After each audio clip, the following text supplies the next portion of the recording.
It comes from a deep conviction that actual existing Zionism is not doing what's written on the tin. It is, rather than guaranteeing Jewish security, Jewish well-being, it is the single greatest underminer of that.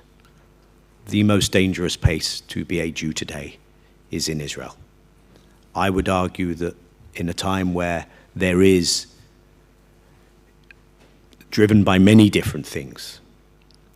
an environment which is deeply uncertain,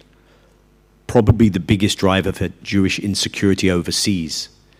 is the way we are asked to align with, support and defend the actions of a state that is committing such crimes.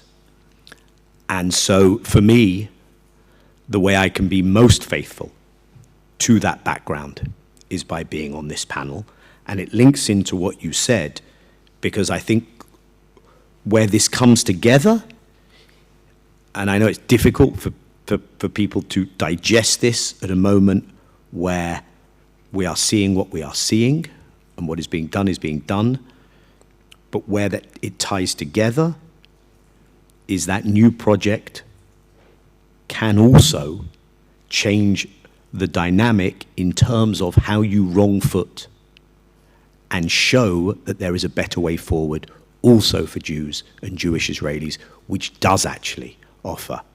a more safe and secure future, because it's not going to be achieved via more killing, more zero-sum thinking. So that new project, I would hope, has something to say to the future of a community which is, it's real now, it exists, settler colonial in its inception or not, and that there is a place there, not as an ethno-nationalist supremacist state, but as people living in equality for Israeli Jews as well, because I cannot abide by the notion that what Israel does is becoming ground zero